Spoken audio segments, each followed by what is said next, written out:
So the big news out of Green Bay, Jordan Love.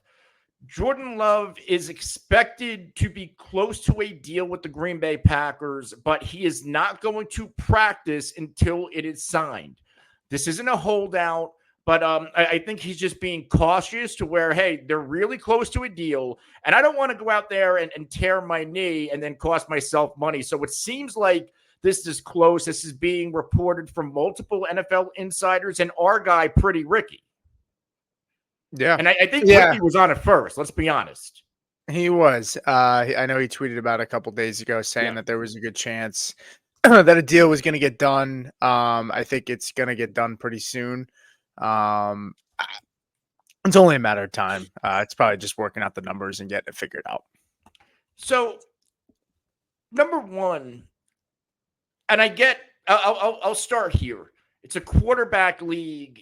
The quarterback market, we see like Daniel Jones got what 40 million a year, and I think that was overpaying for Daniel Jones. We just saw Trevor Lawrence get paid. These guys are going to get paid, deserve it or not. We've seen one nice year out of Jordan Love. Won a playoff game, put up really nice stats. I think it is too early to pay Jordan Love. If I'm Green Bay, I want to see it one more year. And I get it. You want to get ahead of the market a little bit. We see this from a lot of teams. But what if Jordan Love falls on his face this year? Look at Trevor Lawrence essentially in his year two under Doug Peterson. It wasn't good. He still got paid. But I don't know. Like, Pete, what do you think? Like, I feel like it's too early for Jordan Love. And they're saying he could be the highest paid quarterback. Look, he's going to be a free agent after this season, so I can understand. I mean, unless they're going to go the tag route, go the tag route next year and then sign him, kind of thing. I can understand wanting to get their guy, whether we believe it or not. This is a team that spent the first round pick on him years ago. He sat behind Aaron Rodgers, was given his opportunity, won a playoff game in Dallas against an awesome defense. So they believe in the guy and he's showed up. Was a shaky start to the beginning of the year. I think he threw 2 interceptions in his last 8 games and had over 14 touchdowns passing. So if they're convicted that this is the guy, then I think it's a great idea to lock him up now. That's really where I stand. Us outside of the building, right, as fans and as viewers, right, it's a little harder for us to understand because it is such a small sample size, but Green Bay seems to be doubling down at this point. Aaron Rodgers is gone.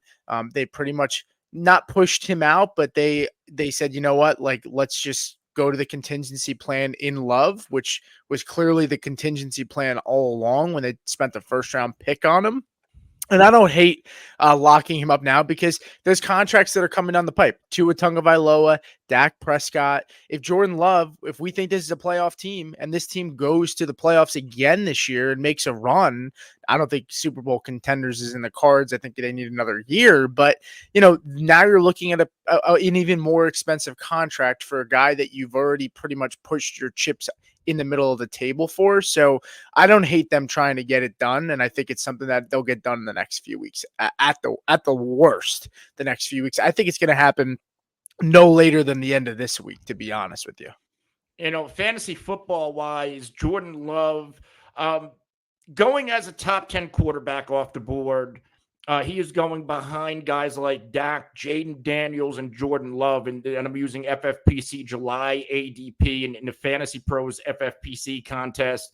I think that's about right. Now, Jordan Love had a nice fantasy season last year, but the Packers threw more than they normally would for a LaFleur team. They prioritized the running back position in free agency, re-signing Dillon, bringing in Josh Jacobs, and they drafted Lloyd.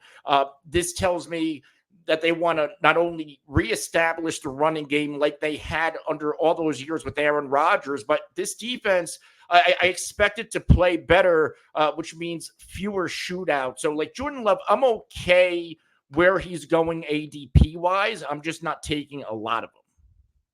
Yeah, and I'm totally okay with that. I think where Jordan Love is, you're not I'm not sitting back saying, "Oh, I can't wait to steal Jordan Love." Honestly, Dak Prescott and Jaden Daniels, he's smushed in between them for FFPC ADP, and I prefer Dak Prescott, and I don't mind taking a swing on Jaden Daniels. It really depends, right? Like, if it's between Jordan Love and Jaden Daniels, I'm basing that off of my team construction at that point, right? If I have a lot of high upside players that I've taken, like a Devon A Chain, maybe a Malik Neighbors who could be boom or bust this year, like some high potentially volatile players. I'll probably want to grab a Jordan Love. If I have a lot of high floor players like a Devontae Adams, or like a Mike Evans, like we talked about, I might prefer a guy like Jaden Daniels at that cost, who's going right behind Love, because Jaden Daniels,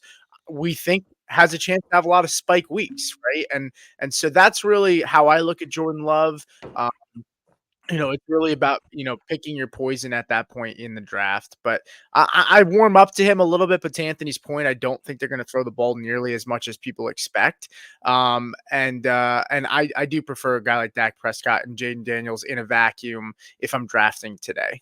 And Dak is my breaking point. If I don't get one of those quarterbacks between like Josh Allen, who's the QB1 ADP wise, and Dak, like I draw a line where Daniels and Love, Purdy. I'll wait and go get guys like Justin Herbert, and Kirk Cousins and Aaron Rodgers later. Like I'm probably not going to grab any of those like middling guys like Love, Daniels, Purdy, Goff, Caleb, Tua, Lawrence. I'm not going to have a lot of them. Yeah. Well, and the craziest thing is, and I saw a statistic earlier today, and it even makes me think about like Tua, right? I believe it was Frank Amarante on Twitter who said Yeah. the Dolphins scored 27 rushing touchdowns last season, which was tied for the most in the NFL. If we get some sort of regression there, Tua has a chance to go up. Last year he was 16.7 fantasy points per game, right? Like, there's and that was quarterback 17. Like, you give Tua a couple more passing touchdowns and he's breaking into that low end QB1 territory where you're taking a guy like Jordan Love anyway. And Tua is priced at, I don't know, quarterback. I think he's like quarterback 14, 15. So yeah, I'm with Anthony. Like, there's not a ton of upside at Jordan Love's price. I don't really think where he's being drafted, he's going to go much higher. But to my point before, I think he's a stability piece in an offense that you can probably expect to be in the top 10 this season in